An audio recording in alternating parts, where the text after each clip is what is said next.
Welcome to Kingdom Impact Stories, where we share real life stories, kingdom testimonies, casual talks, and different ideas. We believe they will change your life. And catch our various episodes right here at our YouTube channel, New Life Discipleship Ministries.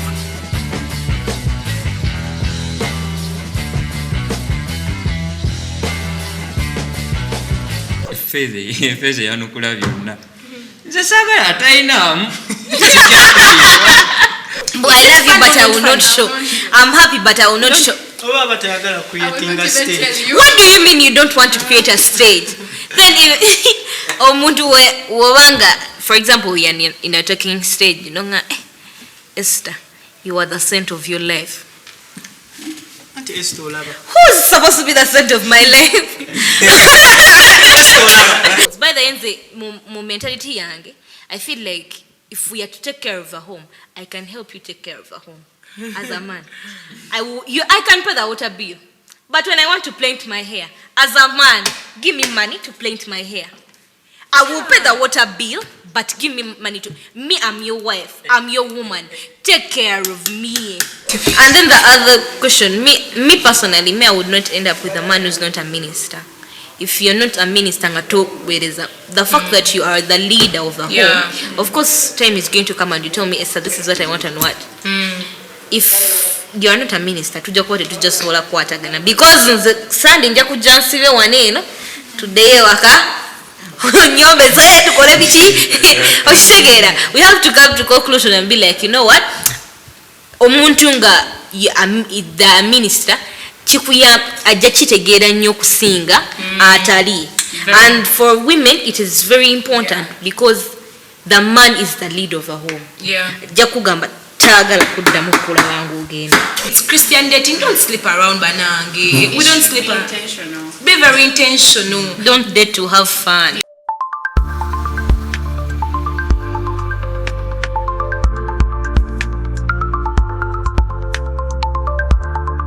Hello, you're most welcome to Kingdom Impact Stories.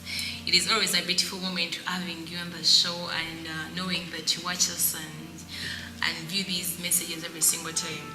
So my name is Faith Salome, and today we're going to have a very amazing discussion on something that I know most of you are doing. So I have a book here. It's Beyond Dating. So we're going to talk about Christian dating. Are you in a relationship? These guys are going to give us their different views about relationships. So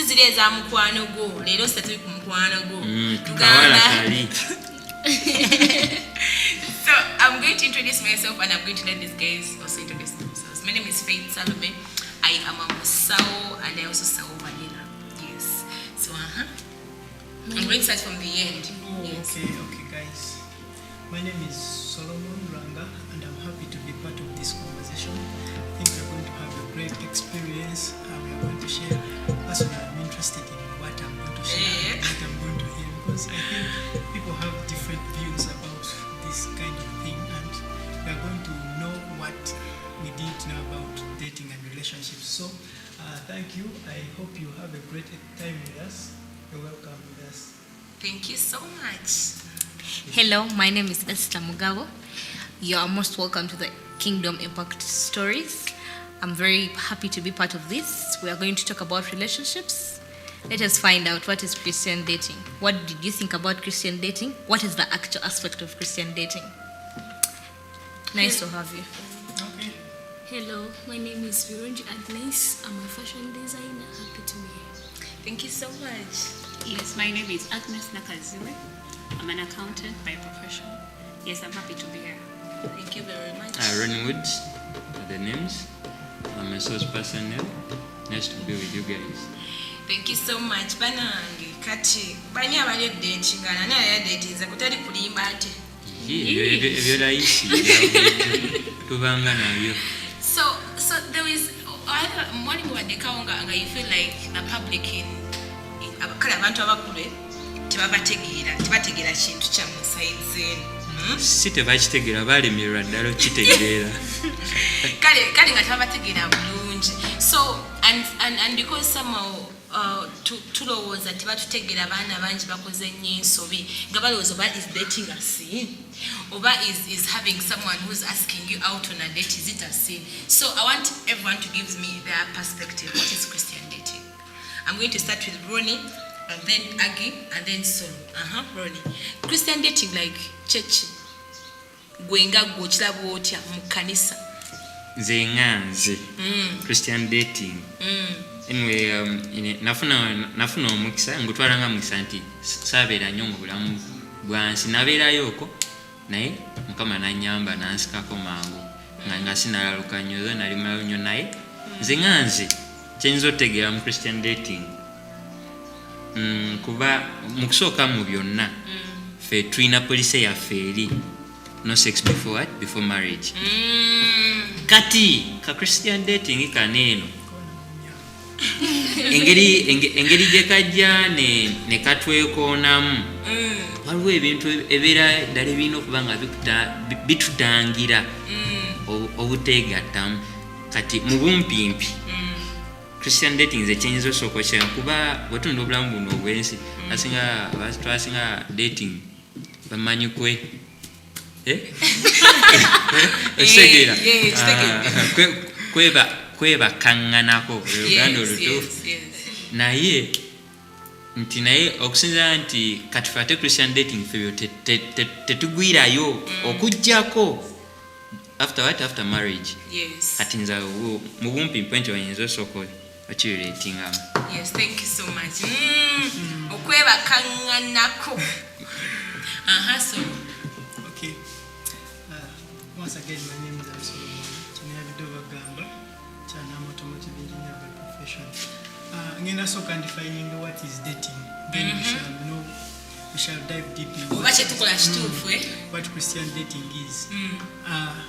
Let's go from where things begin. In the beginning, God created man and woman.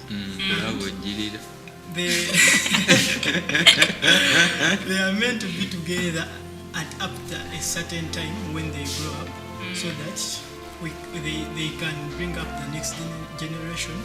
They can be together as husband and wife, and the process continues. That is how we live. That is how we created. So it all starts with bonding, and then bonding is chejogamba. Bonding kubeeranga kumanyagana kubanga ofuna munno kitegeeza tokyabeera we munnange ki akawala kali akalingira mulambu totetoloze ejike bejjiiko ensonga tuzikwata empola tuzitegeere. Omusajja buli musajja yatondebwa okubaayo n'omubeezi omukyala babeere bonna batuuke ekiseera bafumbiriganwe ng'empisa ya Katonda bweri. So njogera mu context of Christianity. Leka bano abeesanga nekiggwa babeere bonna bafumbiriganwe beegatte bazaale abaana balibo bakola kiva basooka bazaale abaana n'abaana bakule process egende bwetyo. Kati emitendera kati outside Christianity some protocols are jumped ne batuukira wali kwegatta ne beeyongerayo n'atuukira ku kinyosi. So but when that process of okwegatta is to happen, prior to it, you have to establish a connection with someone. And so the process is what I call bonding. Obadomboza bonding kitegedde. Kati nakosoko simbawa wakati. Ekitegeeza Christian dating erigwe yeno jjani omuntu gyatambula nga tebanafumbirigana. Yeyo jjani. So before bonding, dating yesooka. Because you first date, you get to know each other. It is a process to know each other. It is a process to understand someone on a level, on an intimate level. On an intimate level.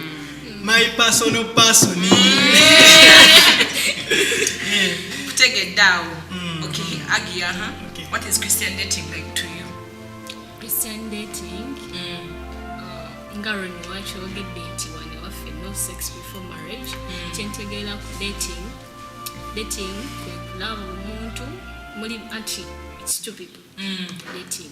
Kati gwe wembeera nga nze musajja nina okumanya ntuusa okuwasa nesobola so we tunaazaala like nsobola obbalabirira olina okumanya obuvunanyizibwa obwo nti obusobola then nogenda n'olaba Esther n'omugamba Esther njagala kuwasa Gamba nti akaana kanaafaanana. nedda n'ogenda n'olaba Esther n'omugamba njagala kuwasa kubanga ffe nga abalokole okuwasa kwaffe kulina okubeera nga kumanyikiddwa si biri bakusanze ku kisenge bakusanze mu nsiko mu bitooke wazibe toli mufumbo ebyo bino babeera nnyo myala N'ebitooke bikyaliyo. simanyi naye anti badda ku bisenge ebitooke byava kati ebisenge yes dating kati omala okwetegeera nti kati nsobola okubeera n'omuntu n'okumulabirira n'ogenda n'omutuukirira n'omugamba kati kiva gyali oba akukkiriza waba takukkiriza ng'onyiga next ogendewa omulala Kati ekyo nkitegedde awo kwenyini ensonga Aggie agambye nti nno oba oyinza okumulabirira. So let me ask, Ania, like who's valid to start dating? Like ani akkirizibwa okutandika dating because tutegedde nti in Christian dating of course no sex before marriage and no early dating. So early dating is the kwenyini. So what's early dating? When is someone ready to start dating? Like because we are in high school abana babanga their boyfriend abamata babana Aggie babana boyfriend high school sinabane girlfriend nabanga neba neba kati waliwo abali roni we ali checho kati which one and then like umanyi 18 years me and this guy bichi so ani atusizo dating like in your perspective? To me, omuntu atusiza to be dating is a person who's ready for marriage. Because according to Christianity, what we are looking for, we are not dating for fun. We are not dating to just go through the process. Yeah. We are dating that has to lead to marriage. Nedda Esther kamusalemu ekirimi katono nnyo agambi tugoberera nnyo oyo atuuse okola ki okuwasa naye ate kati kuba nze kyendowooza step esooka ya myaka nga tannagendeyo yonna kati olinga nti wemba n'obusobozi nga n'emyaka gya 15 kuba nti kubeera anti atuuse okuwasa nga si apart from the side of obusobozi nti ndabika nina sente obusobozi goes beyond you having the money. Obusobozi goes beyond binene betulaba obusobozi is you are fit to be in the position of marrying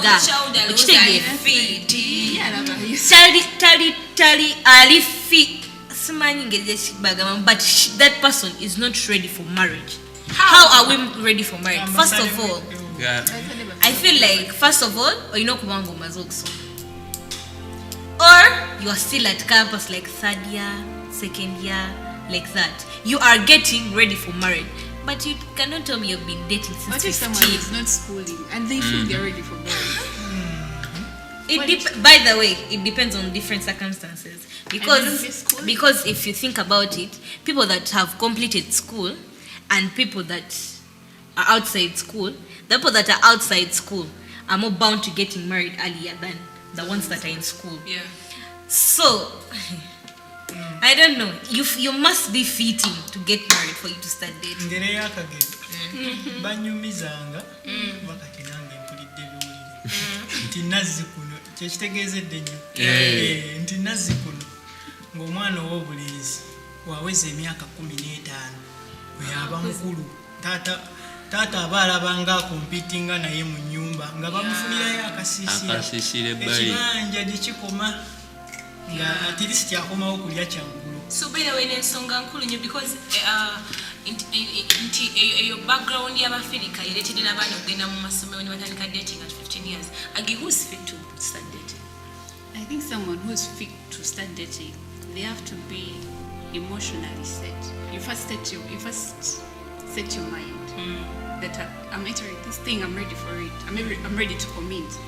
I'm ready to sacrifice, you know? To sacrifice, commit, Yeah, you are ready to sacrifice. But this person may do it. This person may do it. Oh my God. May ask for money. The person may ask for money. The person may have their needs. Center. You are able to provide. You're able to commit. You are ready for that. Okay, you're ready to face any circumstances. kyogamba abagenda mu bufumbo ne bamalayo wiiki bbiri kitegeeza sometimes osobola okulowooza nti oli ready and just when you're not ready. Thinking you're ready does not mean that you are actually ready. I think how do you say that you're ready actually?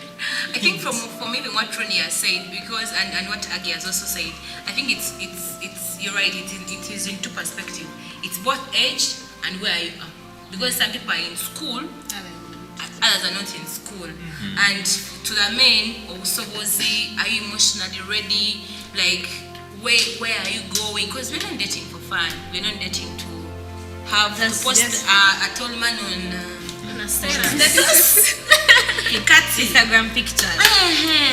So Kat, so we are fit to date. So actually, Esther, you're fit to date, aren't you? It depends everyone's perspective. Nedda Esther damu ekibuuzo kibadde kyamu. You're not fit to date. Twagala yes or no? Ronnie buuza.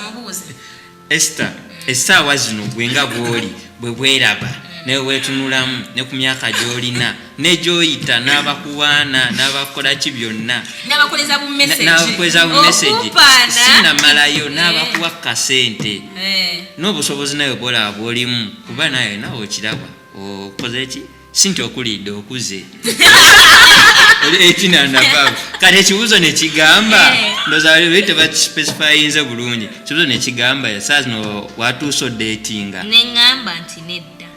Reason being, again, you must be emotionally and other aspects invested. To me right now, I'm not invested to that. Yeah. That is the reason as to why I'm not ready to commit to that. It's not about just maybe into say or maybe when you know dating. If I'm emotionally invested, then I will do. But right now, okyokumenya omutima but I have a lot going on in my life to be stressed again. Like Agi atuse banange tukuba ekirango otuse Ronnie nyinza ogamba yinga nakatuuka saawa 2 eziwedde male nze sinatuuka nedda kale mukunda bw'okwammwe n'okwabalala n'okulowooza okw'abangi ntuuse ne kati nze wenneetunulamu ng'omuntu tonanyeenya sinanyeenya nga muyembe abamu balowooza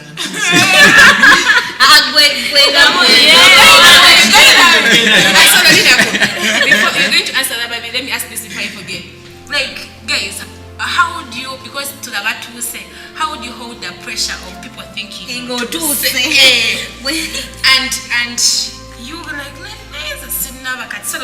to them, and then like pressure y'omukanisa oli mukanisa oli muleza mukama kukyalo bakulaba omaze okusoma Agi kati pressure yeja 1 week after graduation otuusa so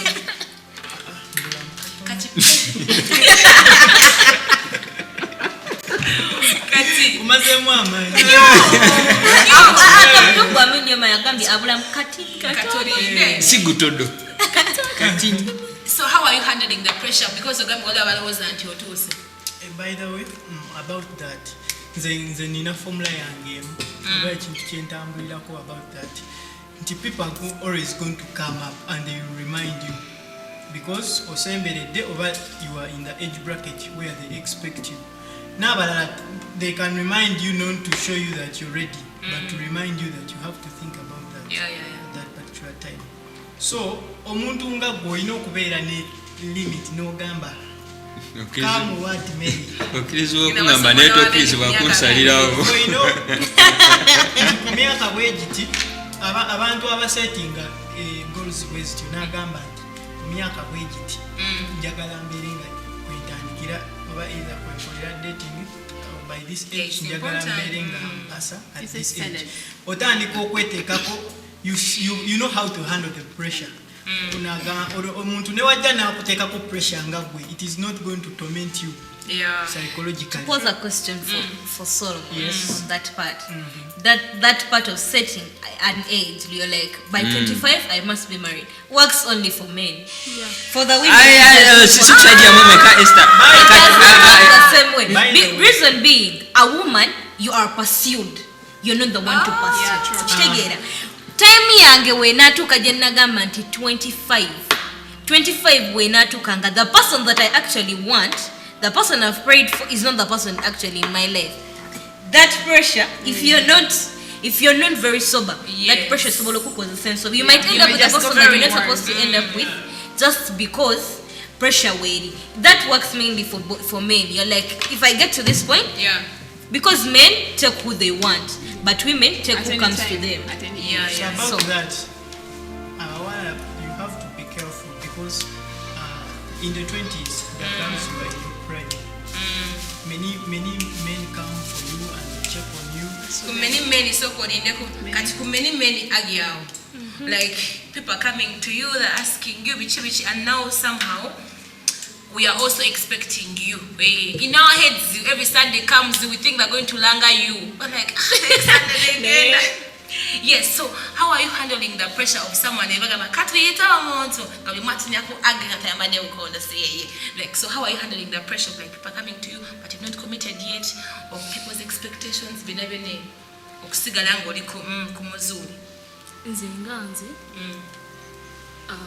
Sisobola gendera ku bigambo bya muntu. Bayinza okujjawo ne bagamba agi. Ne mukama abeerako ne wiiriye.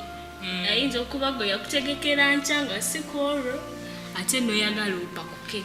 So you know kwesiga Katonda, you know kusaba nnyo. Make it into its time. Waliwo ne banyumizeeko. Olwo yajja ku mulimu n'angamba gwe muwala ng'onyirira nnyo. Simanyi oli mufumbo. Ne mugamba nedda katikolo Pastor Brian yali yakava ku St. Stephen. Nagamba olina okubeera ng'ofumbiddwa. Ne mugamba the Lord will make it in its time. You know. Mu kiseera kya Mukama nena mulusi mwayiriza nnyo Mukama nga mubeerawo nga mulinze bakatonda bave mu ggulu. Omusajja n'ajja nga akaseera watuuka dda naye gwe olinda yakolanga kitaawo gwe oyagala alina. Anti oluusi ebiseera bijja mwe ne mubibuusa amaaso nga weefudde bajjo oli mugezi. This is my prime time and utilize that time. When is it the prime time? Like when is it the prime time? Because because we are in church, and one of the most confusing seasons is people who are single. Like you're done with school or you're finishing school, and you're like, okay, I said at 25 years. 25 years, and people are stalking, and then you're like, oh yeah, I'm inbox nenda boy.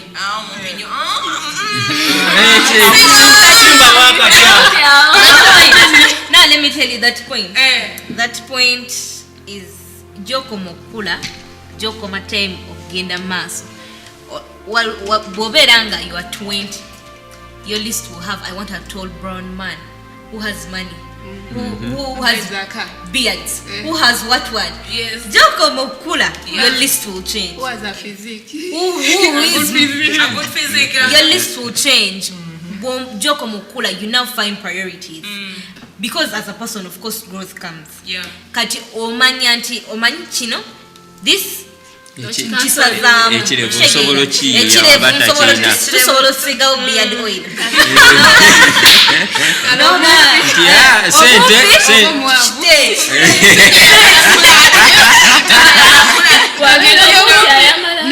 Batala kusagamba muwanvu kubanga gikobera ogambe I need a tall guy kati ogamba kale omuwanvu kulinda tujagenda najja okitegeera various ages go to say, and for the girls it is a lot of pressure.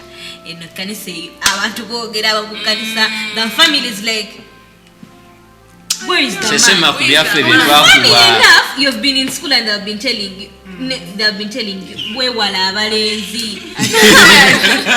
I don't know yaweza kusoka neba chetwitamba kitegeera. Thank you so much. Kati because because Esther said, like, as you're growing up, priority changes. That's why it's very important, like, for you to stay in church, to build that different values, because values always start to black, to brown, and those things. So what could be your priority? Ani woods ani ngoga manzana is omsikazi waba inababweba tikale yesi mwelu mwagana like what are your values, like your specific values as a person to kwa nedda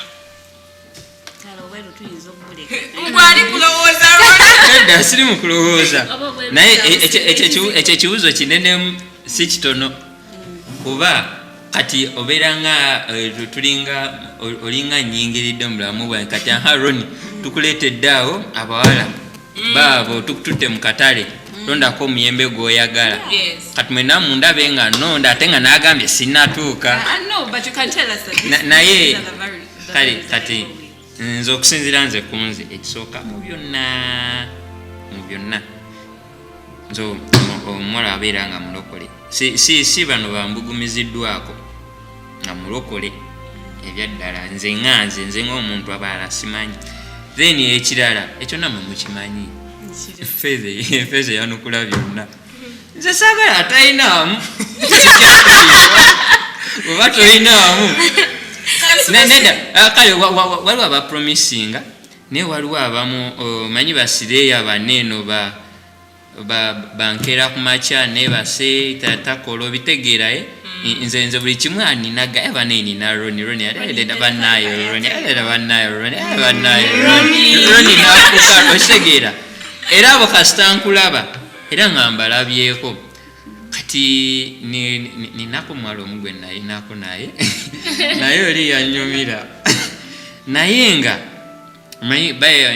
sikwebaza Mukama kale ndimu ku magezi amazaale mbuuka mangu ate sikulaga nabeerangaawo yenga taxi nga musirikiridde tulina olayiranga 12 asiri mu kuyiiya naye omwala oli omanyi era nga omanyi oba odatinga buli message buzi hello buzi hi mama ate jjukira omusajja gwakolaki gwaluma naye ojjasobola kuba guno omulembe gwafe abamwasibuka empisa naye kati nga gwabeerawo gwamukanga ye lwabakanzeemu agamba nange kinene ngamba gwe nno gusooka sijalaganyira bukodo maama gwate oba wesitaamuwe Solomon ajjamu ate n'amusigaza namwe abaalabe bino mwemanyi ndeero n'okangamu ne mubeeraawo talina kyayogera neera n'okangamu maama afundikira akoze ekyakubbi kati kasita nze nkuseesingamu ebintu ebito nti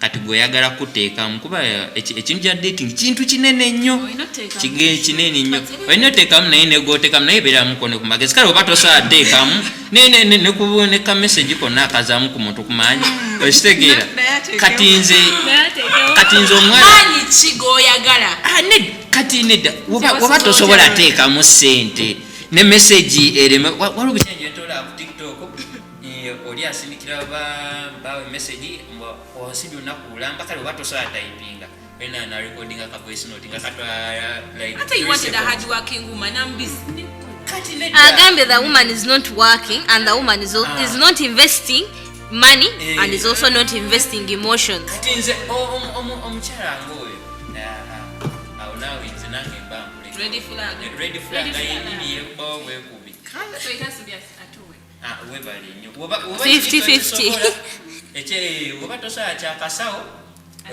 gwawo kya feeling kanze kya feeling oba yagaana kangowo kyakasawo tugabane kyakasawo kusigala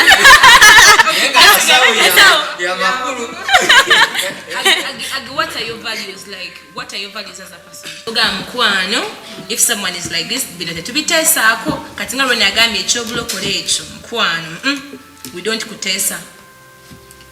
Oh, my values as a person. So, I value a person who is a Christian and a minister. I value a person who Minister otegeeza ki? kali omuntu muweereza. We tulina okubeera nga twogera olulimi lwe. Speaking the same language. Kitegeera. We have gone to church. In most cases, people find difficulty. Or let me say you're a girl, you're a minister, and the person is not a minister. Oli omuntu dating ye tabiri mu bye bya kanisa. Kati you have delayed at church. Agamba ovaawo oba mu basajja. I'm just sure from church. So you have to be speaking the same language. Ugenda to church or we go to church. Nga mufumbiddwa. Things of a sort, yeah, when you're married.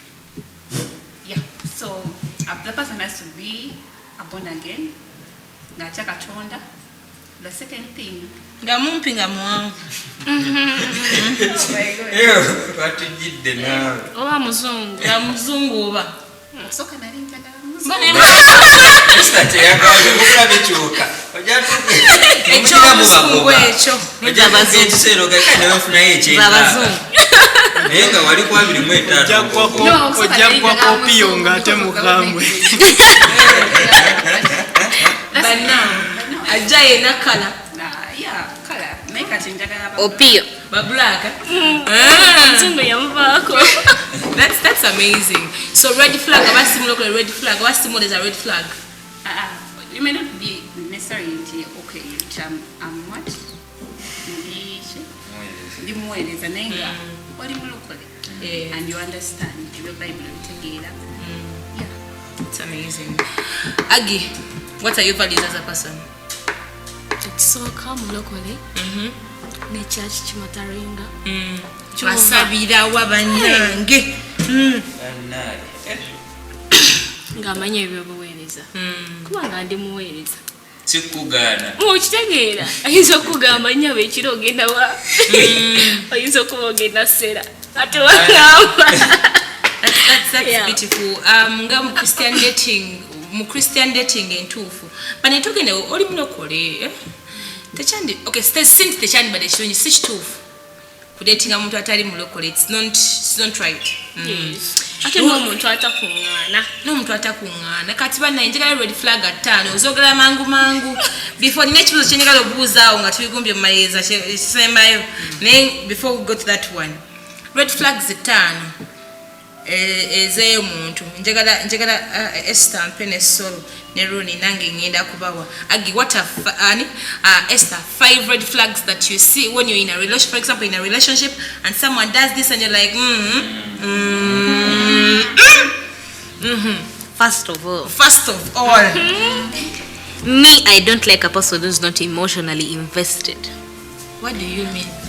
Boga, waliwo no saying empya gye baleese simaba bayita ba nonchalant people. You care but you don't care. You love but you don't love.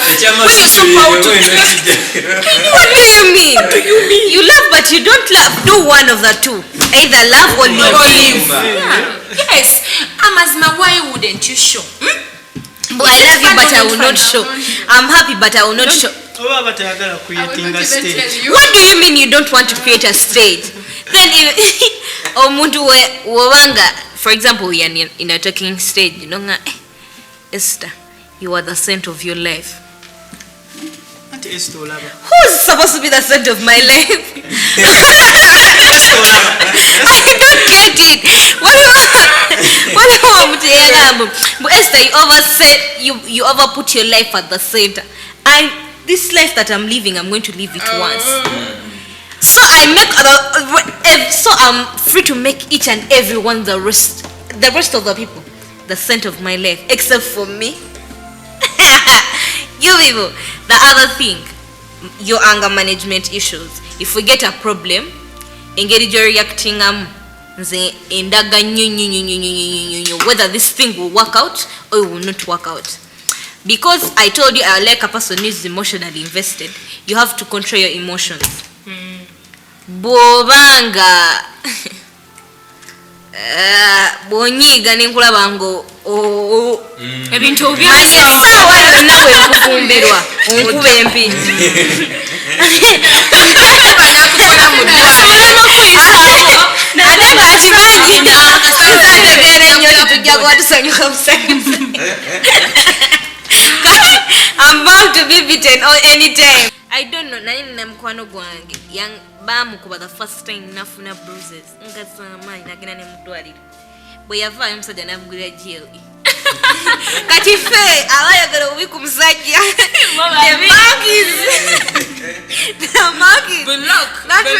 the mark is that wanted to destroy our relationship. God forbid. Another red flag. Me, if you are not a generous man. Me and Paul are not generous. We cannot be in the same sentence. Yes, it's not about you giving me money all the time and what. The don't testing and a cent. Mangenda gwa.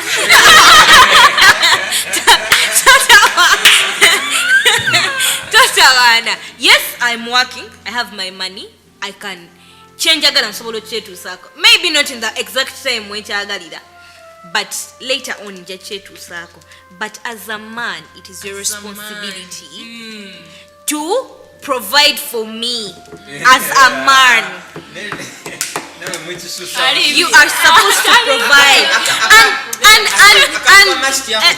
And ekirala. You must. Yes. You cannot say that you love someone that you can't give them. You can give without loving, but you can't love without giving.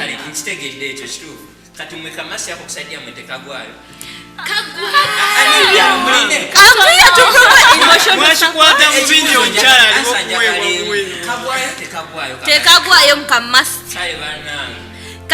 Kati nga mpulira mbwebe I hear this generation people do 50-50. Me, I cannot be in a 50-50 relationship. Mpuzi ng'ogamba nti bw'oba mpuzi ng'ogamba we are in a 50-50 relationship. If we are married, can you do what 50 I can do? Of course. If I'm doing 100, which 100 I'll give birth to children, I'll do housework, I'll do what? Bonsanga njose ebintu fumba. Or else. But tutuka, yes, I can help pay the bills. By the end, my mentality yange, I feel like if we are to take care of a home, I can help you take care of a home. As a man, I can pay the water bill. But when I want to paint my hair, as a man, give me money to paint my hair. I will pay the water bill, but give me money to me. I'm your wife. I'm your woman. Take care of me. Solo. Full red flags. Soko linde nga sinagenda. Nsoke komeo ku Esther. Booze. Atugambye yo musajja nga ta provide provision ye. Provision status ye livelilo. Oyo takwataganye naye. Nempozingira akabuuza akagamba nti singa mubannaffe abalokole Brother Dickson, Brother Gundi nga abajja asajja battu beba abali mu negative side atenga gwe byewandyagadde babikola ate oli atali mulokole yalinga akola kyoya ogenda kikolera oti ekintu. There is no compromise for some things. Remember in your prime time. Either Lord will make it happen in its time. Ekisoka, being generous doesn't mean that you have a lot. Yeah. A person who's generous is generous. In fact, there are people who have a lot and they are not generous. That is the first thing. Okubera generous tekitegeza nti nina millions and millions of money. And you cannot be generous in the small things that you have. If you cannot be generous ngoyine 12 noga Esther kankuwa 10 olifuna obukadde 10 okwejjako akamu, you will not be able. Ekyo si kizibu nze kyange kiri nti gwe kyoboyagala nkole kuba ekyenkola bannange saagala bati. Kati gwe nawe lwaki gwe kyoyagala babikole gwe banno bibakola nedda kati 50-50 kali bwe kakolera anti kyenakugambye nti 50, if you want me to do 50% of your roles, because as a man you're supposed to be providing. That is how it's supposed to be. Back in the days, women even used not to work.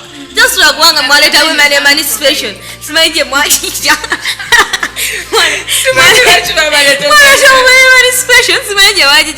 Now we have to work, but it according to God's plan, a man is supposed to work and provide for his family. Of course, That is 50. That is 100% of your job. Now I also have 100% of my job that I'm supposed to do as a woman. Waba yagala nkolere 50-50. Onasobola okunkolera 50-50 ogambye relationship tujawule 50. Oyagala nze nkole 50 yo. Then nkole na 100 yange. Nze mbera kwa 150. Oli ku 50.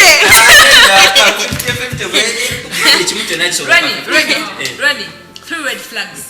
Zisatu zokka. Nature provision yeche kireke. Chitu. Genda. Tuchikase. Someone else, okay. Sola, my red flags would be Satu. Esoka. No, such in a perspective of like you're in a relationship already. And Yes, someone you're yes, talking yes, to this yes, person yes, and then yes. you're like, okay.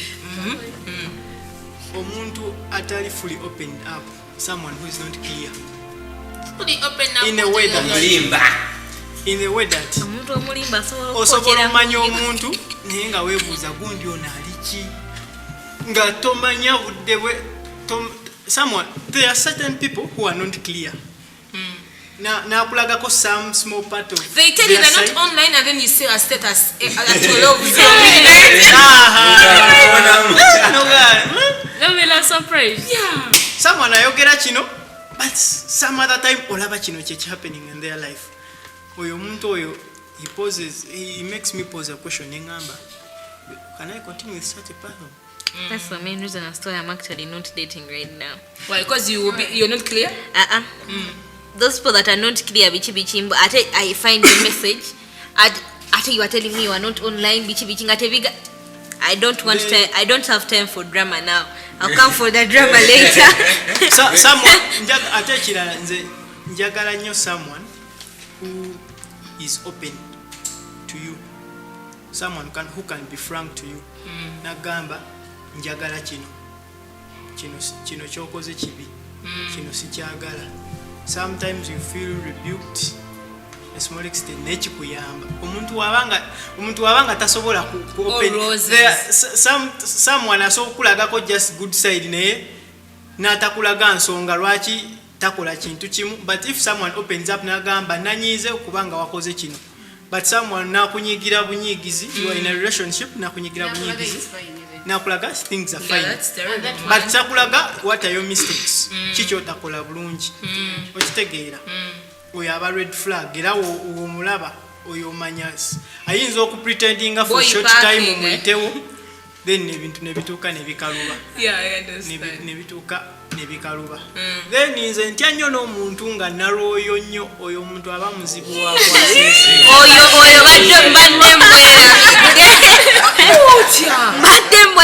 There are some people abanyiza. Everything is about the spirit of the Lord. Life is spiritual, but listen, buli woyogera n'omuntu oyo kintu kifundikira 1 2 3 and it is good. It is our Bible. Then to church. Then my pastor told me. I am overwhelmed. Agi for me. Please tell them. What do you mean? Okay, some people bachisusa. It should have a limit. Ojukira musawo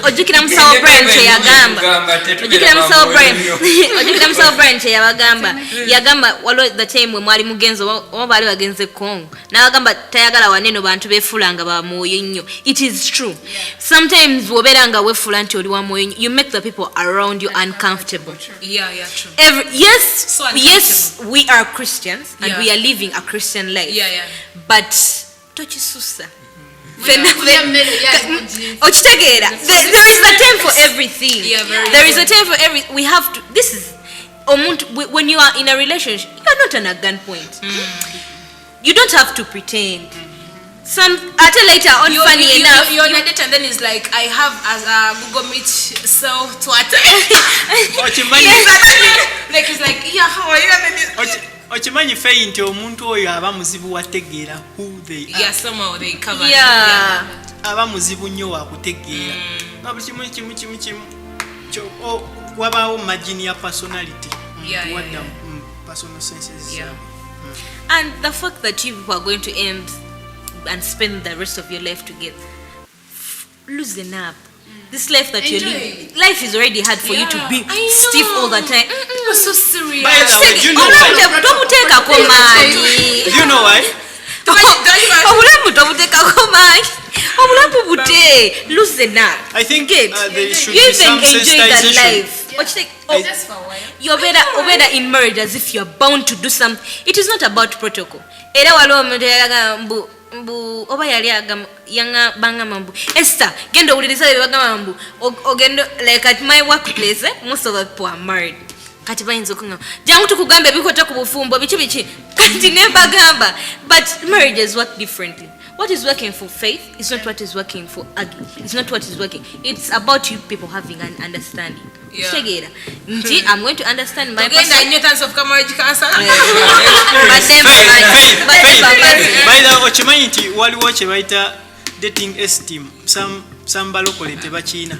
What does that mean? Dating esteem. Okumanya okubeera free to loosen up. That esteem. Because babakuziza bagamba wewala abawala wewala abalenzi, so someone nabanga tali And most people should know this. And most people, in the last thing question we're going to do, we're going to talk about the questions that we must ask when you're when you meet someone and stuff. Most people have made so many mistakes because they're all like this. They're even scared to ask them their church what they like and stuff, and they make a lot of mistakes. Red flag run. Red flag esooka omanyi kati nze kusaidia omanyi abasajja twaganye buntu beera butono lwaki wedda nfiira ka 50-50 kali eri era ni still penche nga ye muntu bwoba tosobola kugwa kasawo gwa kya feelings kambeko kyentereza roni kyagamba ekya feelings si kwegatta ategeeza kutekinika message and then I want to make Emotional support. That's emotional support. Nekirala when Esther was saying yagende ku mbwabambu bakuba in marriage and stuff banange kyategeeza ko oba was Christian dating when you get married teri kuno ba migo jigumira yeah kati But I'm going to come back to you. Red flag eyo obeera nze the moment kasitambira n'omuntu nga ndaba tafaayo aliupeezaawo keeyo tesoboka wadde kuba kale ogenda kusanga nga nawe abamu bebaagala okufaako kale basaba kakeera ako tewali n'omu tebakufaako nga nawe oli muzibu naye Katoni, just did you believe in this statement people say that Umanya I don't have time, I'm so busy. If you wanted, you would. If you wanted, you would. ekyo tekiriyo tekisoboka nakusoboka n'omulundi n'ogumu nekahera okale kahayi aka letters ebbiri zokka wezi oba how are you doing kati nze already tosobola n'okutextinga ng'otambula awo tetukwataganirawo ekirala bannange nakowalimba kasita nkizuula nyinza obutagamba anagamba kiryoke okay obulamu ete naye nga eba ready flag kasita nkitegeera bwe nti mba natandise dda toli mulekole red flag okola ki tulina kyokola red flag tomimisa musumba nga abuulira I know that these general things that we talk about that of course but the things me as a person I even we are in church I'm saying hallelujah you're not saying amen. Amen. Red flag.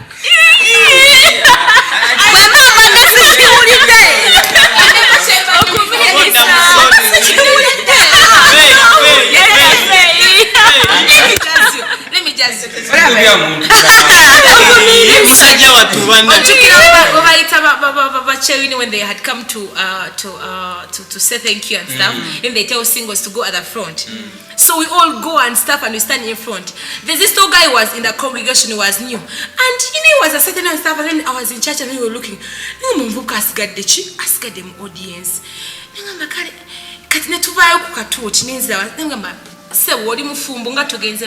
I was coming and my mind was like, my time. Because if you can be so big, you want a church. like, and I'm like, no, red flag. You do not give. How can my birthday come and you don't give me flowers? I'm kidding. Red flag. I'm joking. But anyway, those other things are really very important. Told me, Bible. I feel like I'm so uncomfortable with someone. Like you, without asking a scripture and you're on your phone.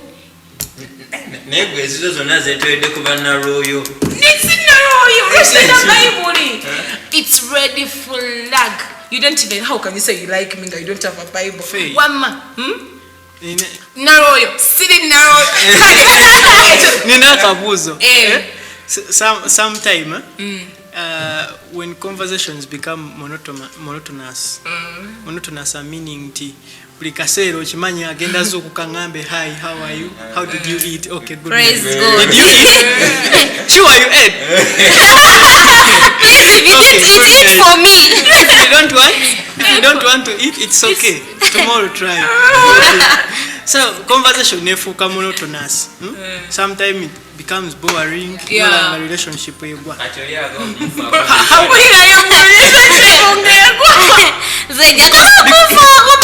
Because you're building a relationship, and of course you must establish the care. So maybe tell me, how can people, those people listening to us there, know that change about that? Ekintu nekibanga tekiri so monotonous. Oh yeah. Ate relationship neberanga eri sustained, but the core principles and values nesigalanga zimoving. Yeah, so what John is trying to be like, sometimes most Christians are in boring relationships. Like that relationships are boring. You're on protocol, you're no hi, hello, like relationship. I feel like, okay, yes, of course, we to dating again and stuff, but it is also another relationship. That what you do with Agi, you build a relationship at the end of the day. The values you do. Problem people, but omuntu akomambu anzikiriza chiwedde. Na okubuildinga enkolagana na kireka nze ndowooza values ezisigalize tukozesa eno mbuno muchecking ako nomukubira essimu zezizimba ne relationship eri. Like sometimes people forget, and it has no protocol. Me to call solo to be like, oh, how was work and stuff. It has no really protocol. It just, if you think it's not spiritual for you to do that, then that is wrong. You just really have to teach yourself and to even be in church, because they talk about those things. Come for seminars. I feel like that part, first of all, it's getting the person that fits into you, like into what you are, to get like that person. I know kubanga kufitting. Let me give you an example of Ronnie. Wanaberanga dating omuntu nga ali very serious, they will not get along. The relationship will become boring. Reason being, you're following a protocol, he's not following. Bwabango chimanyi oli naroyo, bambi nonya naroyo munno. Chikuyamba nnyo. The things that you relate to, embozi ya mwegenda kuwatagana mangu. Naye kati nze Esther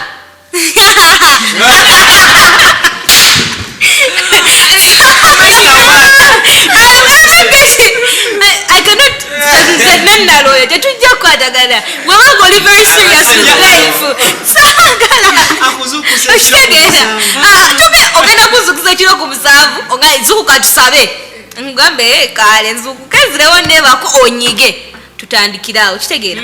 It is about finding who fits into you, because everyone I know muntu am fitting in your compatibility. Find someone gwe mugenda okusoboganya, and even when you people are dating, you have to learn to adjust. Adjust. Very many things.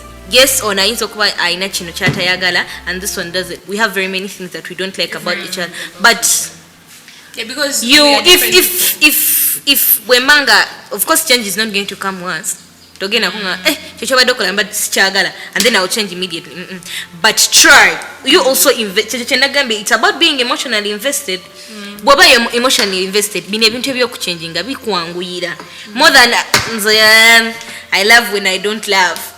I know that's terrible, but as we are soon finishing, But there's a scripture in the Bible that says that love covers a multitude of sins. Like, okwagala kubika ku bibi bingi. Ebintu ebisebisinga tubeera n'abantu abamu sinti kubanga, oh, Aggie so kind, oh, Ronnie can check on me. But because you love them, there's a way you're like, okay, easy. Nja kuba essimu. You get, okay, no, of course not so far with, but there are some things that your job will say, and because some people they're not so good, they didn't grow up in two families, like into mama ne tate bimutabimanyi, you get katinga ayiga kuzibu nnyo bichi so so what do you badde ngambe I think n'obuntu n'ebintu ebizimba attraction. If someone gets attraction from you, that dating process eyangwa oba kintu kikula mangu. But attraction, for example, partners love people who pay attention to details, people who care about them. For example, omuntu akwana nakeera ku macha birthday yo neitako. How can you feel? I had forgotten about a red flag. That is one. How can you say that all we nagamba mbu me don't take birthday serious. What do you mean that? Kitegeza ne wobo obadde omwagala nnyo. What do you mean? If you don't take something serious and then you get a person who who takes something serious, you have to respect what they take serious. Yeah, that's very, very important. But if I find out that this guy that I'm dating likes this, maybe it was not my favorite thing to do, but Yeah, because they like it and it's not sin. Okay. if it's not sin, Yeah, it's something. You're like, is it tuja lava? And as we're concluding, I want each one of you to give me one question that you encourage people abali okutulaba bye batalina kubuusa ng'osinkanya omuntu kubanga olaba abantu omanyi, let me give a scenario. Omanyi for us girls, like you can be there, I want a tall dark man who's looking a certain, and then somehow that tall dark man comes. Kat, there's a way you'll be saying no when you're getting excited, and then you go on a date, and instead of asking the things you're supposed to ask, you're all very excited in your mind, you have fireworks in your mind, and then outside you're like, yeah, what do you, you sure? But so excitement can limit you from asking the things you must know. What church are they coming from? So buli omuntu njagala ompeeyo bibuuzo kigo byolaba omuntu byatalina kumisinga ku date zaabwe kubanga tugenda ku date manya muntu ono mulokole bituufu, like things like that. Ndagenda went nze okusooka okusinza nti tuli ku Christian dating nze ekibuuzo ekisooka yatira nga ki-obvious mulokole waliwo bano abalokole nabiseeko bulabiseeko naye obulokole bwenjogerako ndowooza musobola okutegeera si bano kale ngenda nensabako era kasita kituukawo naye ntemunakola kale ngendako ku kyaki kati ekyo ekibuuzo kuffe nga kusaidi yaffe kikulu nnyo kyekisooka nti toliwo okuwerekera buwerekezi. Then ekibuuzo ekirala olina okwogera amazima kuba tetumanyi abamu nga tunalokoyinza obba nga wazaalako kati beera open erimuno ekizo omubuuzo olinayo abaana abannange kyo kitegeera ekyo omulambulire buli kimu kyonna ebimu ku bintu byenza okwogera. Okay, thank you so much. Oli mulokole olinayo abaana agi bibuuzo like nga bibiri birowooza omuntu byatalina kubuuka nga thawona date.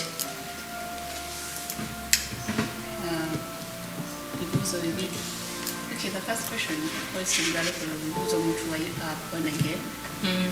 Then my next question would be, where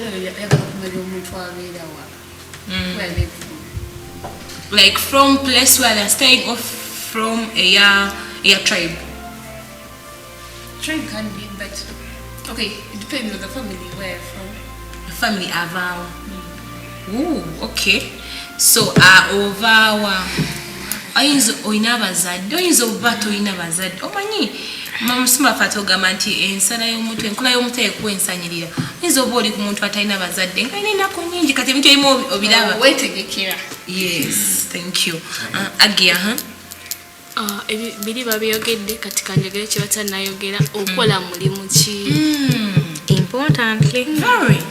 Ukola mulimu ki kubanga olina okumanya omuntu kyakola nti ndi mutunzi tunga engoye kola kino ate ng'ogikola tolimba tufera n'ekirala ne tribe olina okumanya muno tribe gyavaamu bayinza okuba Esther tebakkiriza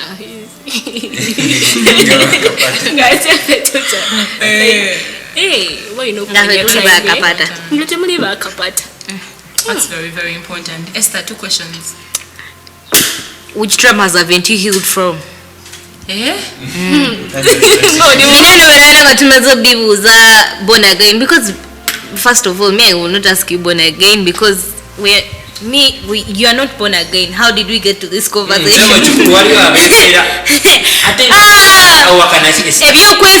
Ebyokwefera nti you are born again. Let me tell you, you can easily scrutinize a person atali born again, no manya nti this person is not born again.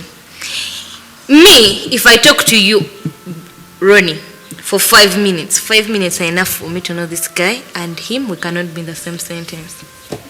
5 minutes, zimmala. I want to know which traumas haven't you healed from. People have gone through a lot, and the fact that we are in Africa where we don't embrace mental health. Omuntu abeerawo okola akantu katono nnyo olaba omuntu anyiga avaako, but there are things that they have not healed from. They still have trauma they have not healed from, and growth even comes with emotional growth. Me personally, I've invested in that. I've invested in growth mentally, emotionally, financially. Onsange nze nkusange ngagwate you're still struggling and I didn't know. And then when we get later on, now it's when I know it's becoming a burden. Draining, yeah, very. Then the other thing, I'll ask you about your finances. Financial literacy, you as a person. It is not, I will not say that I want a man who's filthy rich, what? No. But a person who's broke and stupid. Who's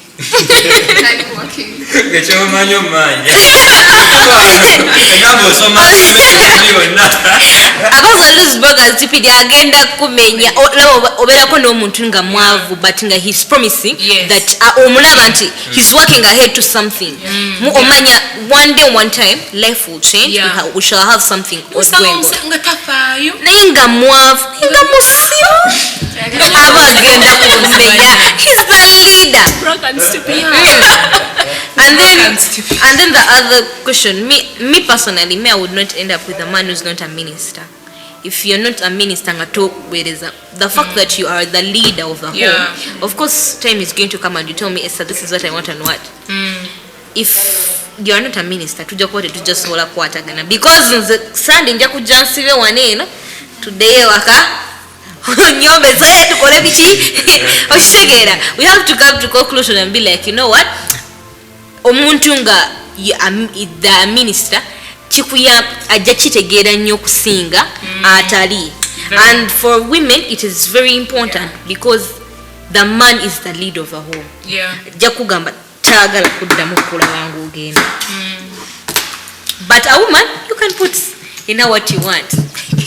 That's really very important. Yes, Solo too. Musajja, I always have to ask you first thing oli kyayogeddeko ekyo tekiteesebwako olina kuba mulokole no other side ekyo kyo sinakubuuza olina kuba and I have to see it ekitegeera naye ate soolya akola ateekawo show kulaga because some people put a show. Of course I have to question your kind of work omulimu gwokola ekika ky'omulimu gwokola kikulu ne level of education nga ogumako kikulu nnyo mukwatagana nga ogumako then ebirala byandibadde nga bibuuzo but I don't ask these things or I cannot ask these things directly but I can test you test someone through conversation you test for someone's priorities you know what is urgent and important to them. Yeah, that's very important. Very. You have to know what is urgent and important to them in comparison to what is important and urgent to you. Those things must align. Bintu bino kwatagana. Era kastofu n'omukazi nga tebikwataganye. Omumanya mujja kuputinga show abantu mujja kuteekawo show mwefule nti mwega nenga temu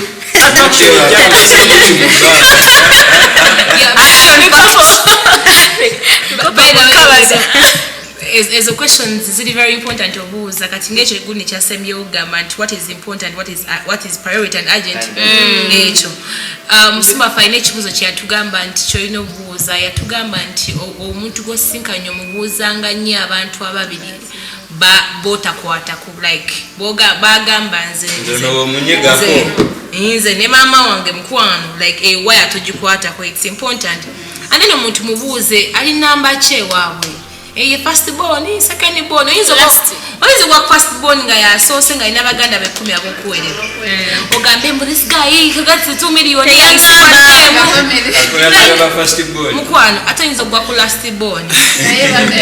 At a fay, or Chimaiti Chizibunyo, conversation no omuntu for a month. Nga mumbozi ejayogera.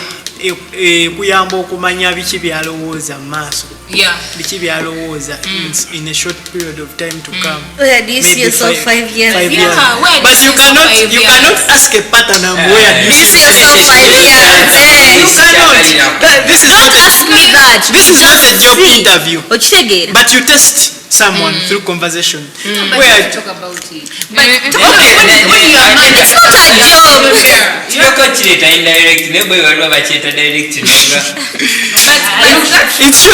It should not come as plain as that to let someone someone can even put up a show for you. Yeah. And you are impressed. And they read for your notebook, a book they so Ronnie,